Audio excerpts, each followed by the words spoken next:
สบายดีท่านผู้ชมเนาะก็ถือว่าคลิปนี้ก็เป็นคลิปที่พวกเราจะได้กินข้าวกินน้ำสามัคคีนำกันพี่น้องเอ้ยก็คือว่ามีทางน้องมีทางแม่เนาะเพิ่นจะได้เดินทางกลับบ้านนำเบาผู้นำแล้วก็ทางเบาเฟืองซาวลี่พี่น้องเอ้ยในการเดินทางครั้งนี้ก็ถือว่าเป็นบุญสมทบกันแหละพี่น้องเอ้ยเพิ่นก็พาครอบครัวมาเข้าหมอจำนวน4วันเนาะแล้วก็เห็นเบาผู้นำได้โพสต์ทางเฟซว่าจะได้กลับบ้านกันพี่น้องเอ้ยแล้วเพิ่นก็ขอความช่วยเหลืออยากกลับนํเนาะแต่การกลับบ้านครั้งนี้ก็คือเบานํจะบ่เอาค่าใช้จ่ายบ่ได้เอาอีหยังต่างเนาะถือว่าช่วยกันด้วยใจพี่น้องเอ้ยช่วยได้เท่าที่จะช่วยกันได้เนาะได้กันทางกลับทางเดียวกันเป็นหมู่เป็นคู่กลับกันนะค่อยกลับค่อยไปนำกันจักซี่แหละพี่น้องเอ้ยแล้วก็จะยังไปรับเอาอีกเติมครอบครัวนึงเนาะเพิ่นอยู่คิวรถไสเนื้อแต่ว่าเพิ่นว่าสินำมาบ่เพิ่นว่าบ่ตัวจริงเนาะก็เป็นจังได๋ล่ะก็ค่อยว่ากันพี่น้องว่าเด้อกินข้าวนำกันเด้อจันแม่รักกันดิรักกันเพิ่นก่อนน่ะจะไปนั่งไปสายกับพุทธนะกินน้ำกันโอ้พี่น้องขอบคุณมื้อนี้เนาะเอาบุญหลายพี่น้องเอ้ยกินเด้อสาวนี่กินเด้อสาวนี่เด้อพี่น้องเอ้ยเนาะกินข้าวนำกันพี่น้องเอ้ยขอบคุณนำกันพี่น้องเด้อเธอเอาเด้อchắc mơ mà tên nhỉ ยี่สิบเป็นสอบไป ถ้าเอาก็เป็นแล้วสำคัญมาตึ้งอาทิตย์นึงเพิ่น มาอีกหนึ่งเป็นหลอก สู้เจ้าอาทิตย์นึงเดือนนึง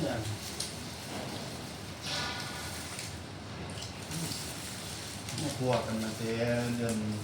ช่อง พอกันผมอย่างสอง หัวเมา ซึ่งจะไปท่า มาเล่น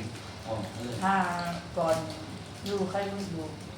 ก่อนใครไม่อยู่นี่ได้อัน ใช่ได้เนาะใช่ได้บ่นั่นก็กินยากพวกลูกก็เนาะโอ้หลายคนมันก็ดีได้ ยา บ่ พัง เคสอันเคสคนทองเอาเคสอันห้วยอุ้มนะเอาปีมดลูกอักเสบท้องน้ำในมดลูกสิคนเบาในมดลูกสิบ่มีเงินไปผ่าตัดไปกินยาเท่ากันแล้วเอาซื่อๆก็ดีไปแต่เพราะว่าแล้วมันเอาช่วงนั้นลูกอายุผลิตแดงพอกำลังแล่นไปก็เลยเอาแล้วก็เลยพูดเรื่องสิเอา เลยคำนี้จริงจริงส บ่ บาย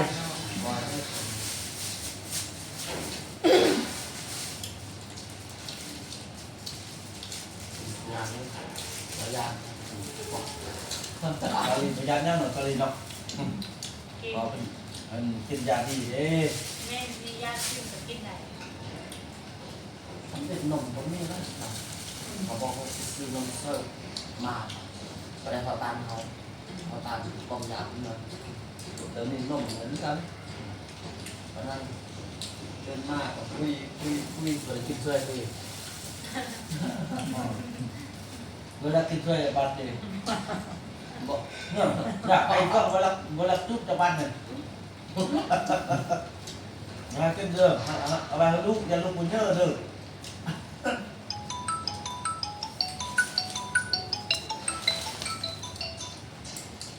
ฮัลโห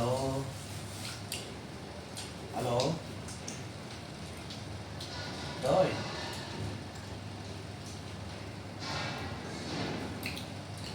เอาแน่ใช่ป่ะ ไม่อยาก ฮัลโหล อะไร เอาตอนนั้นเราซ้อมโซลาร์ติกเลยว้าวมันเอา10 ห้อง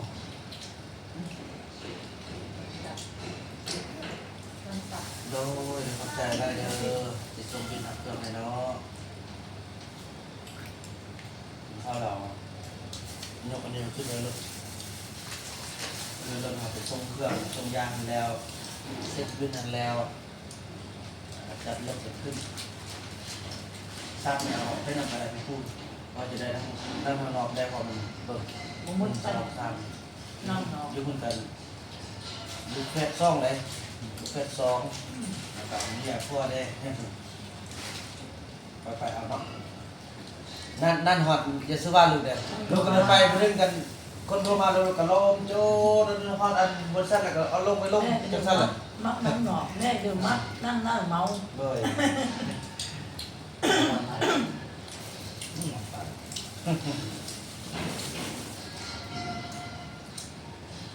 วันไปตั้งแต่คนพี่เปาซีไม่มา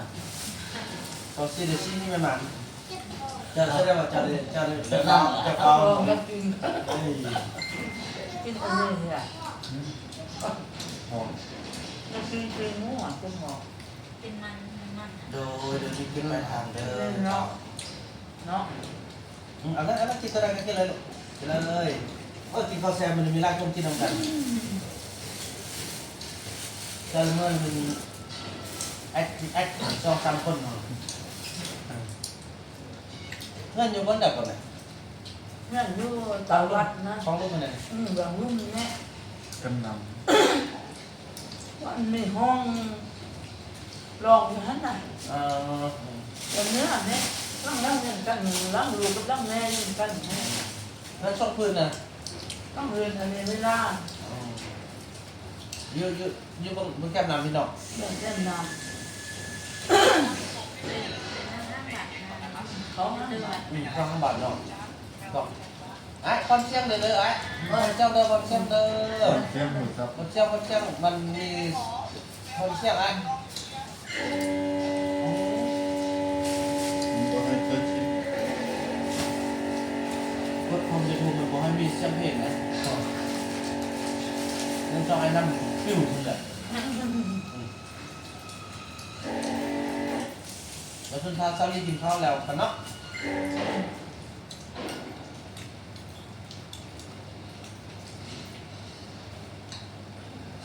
ไอ้เฟื่องไอ้ไปยกเอาอันยามาก้อนนึงปอเอาตัวก้อนหน่อยเลยแล้วส่งไปเนี่ยเขาจะส่งไปใช้สมุนส่งไปอันใช้สมุนส่งไปทุ่ง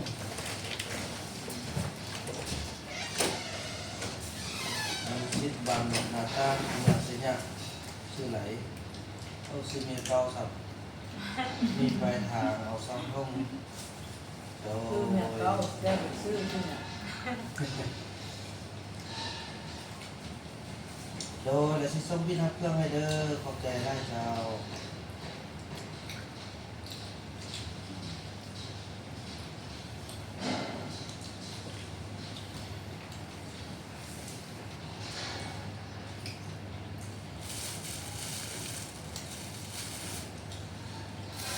มังนัดกินเด้อมาบ้านนี่บ่มีผักอันนั้นพวกพัดกินกิ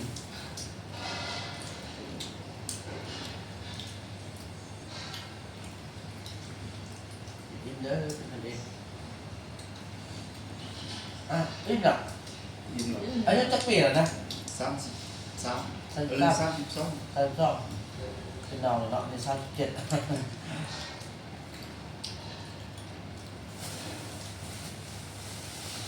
ซื้อยังเราไปทำซื้อ ซื้อขมอน ขมอน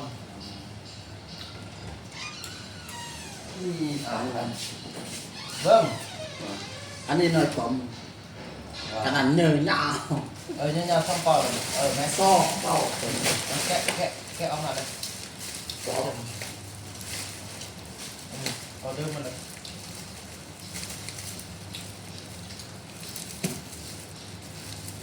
ซื้อรถจับ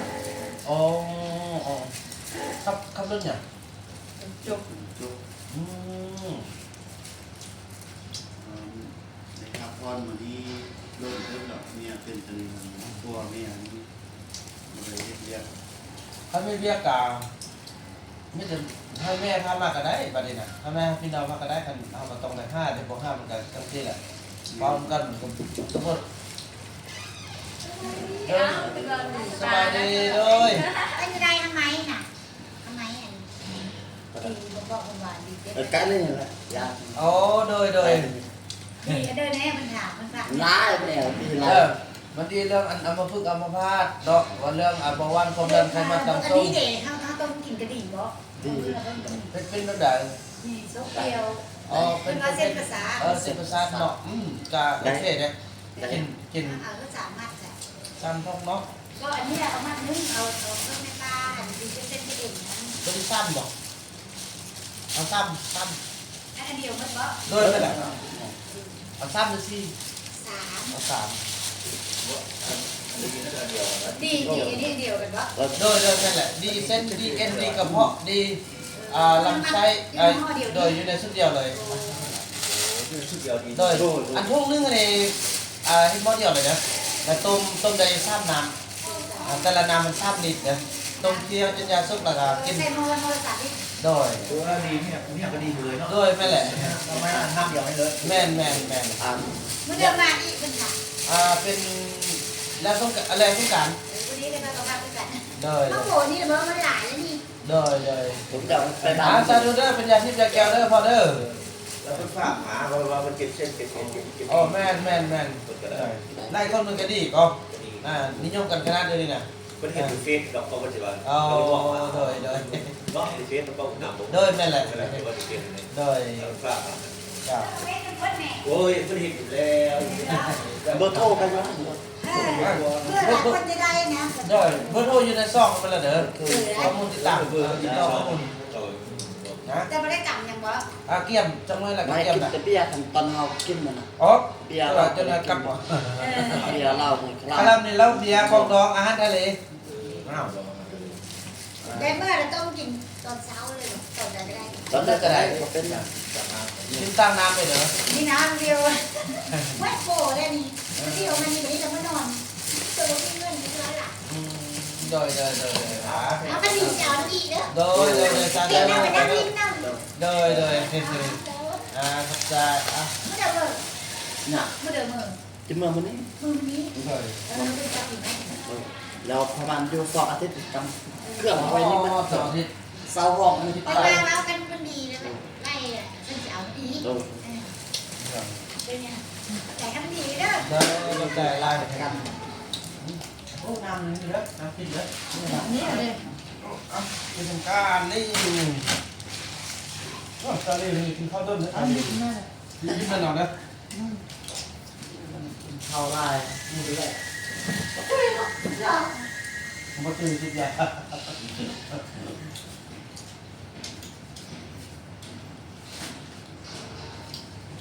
ฟ้าแดงฟ้าชุดยาแต่เกิดรู้มันนี่ไม่ได้ซื้อปกติ สมมติชุบมันฮอตซีฮาโก้มันนั่งกระลิบกองน้ำมันกระลิบก มั อน ง มัน น้ำ อะไรมันพกกล่องกินส่วนเรา แต่ พกกล่องมันเข้า ไอ้ แป้ ชุ ง ดกับฟ้าแหละของทิศแต่ว่า ว่าเขาสู้กับไปหน่อยแล้ว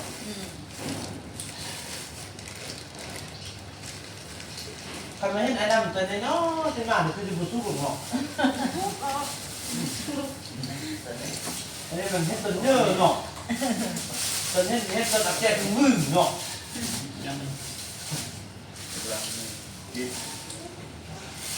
เขากินเองเขาแค่เตรียมกินตามทางไปเงินเนี่ย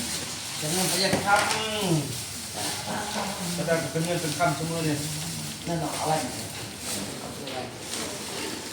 ถือว่าแนวนั้นเด้อพี่น้องเนาะถือว่าคลิปนี้บ่าวบ่าวจะขออนุญาตจบคลิปกันเพียงสำนี้ก่อนพี่น้องเอ้ย